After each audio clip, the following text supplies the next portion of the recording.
It was 1997. Earl Cox was leading an online child porn ring while escaping scrutiny for a child kidnapping and murder police now believe he committed. Jessica Mills was 17. Cox picked her out of a crowd to work for him. Just a lot of emotions come through, like, how did I not know? Like, that's such a dangerous man. How is he in Ferguson, just streets away from me?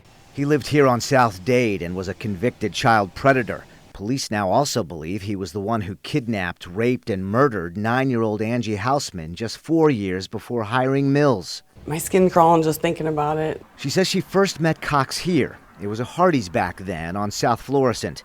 Mills just got a summer job there when she says Cox told her he could pay her 3 times more. He asked me one day, did I want to make more money? Well, I was trying to get a car at that time, so I was like, well, sure. I mean, like, what do you do? He was like, it's siding. Okay, I've never done that. He was like, it's easy, I'll teach you.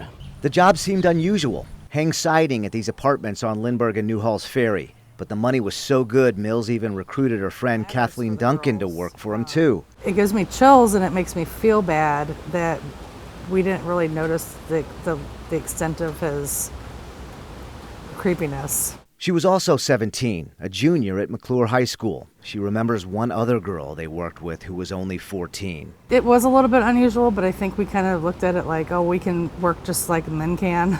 So we can make a lot of cash doing that. Even the name of his siding business was creepy. They remember it was called Arousal Exteriors. Duncan said Earl Cox was also asking if they'd come to his house after work. She declined. Mills's experience was even stranger. One day he said that we need to wash the siding. I said, okay, no problem. Well, it was hot, I'm wearing shorts, and he goes and grabs a rag and starts wiping my legs down with it. I was like, oh, that's not right. Mills says he offered to get her into modeling. I could wear a swimming suit if I wanted.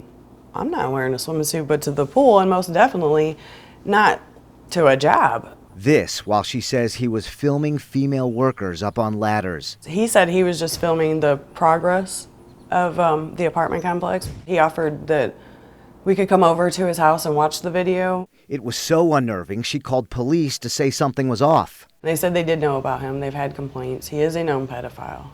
So shortly after, there's no reason for me to work for someone like that, so I just quit. It was hard to forget the vibes she felt 22 years ago, especially something she overheard Cox's brother tell him privately. You remember what happened last time. You're getting in too far and it's going to happen again. You better be careful. Which that is the exact conversation I remember after seeing his mugshot. Was he talking about Angie Houseman? Detectives continue to look for new leads and connections to Earl Cox, even after his indictment for Houseman's murder. He's due back in court in September. For the Fox Files, I'm Chris Hayes.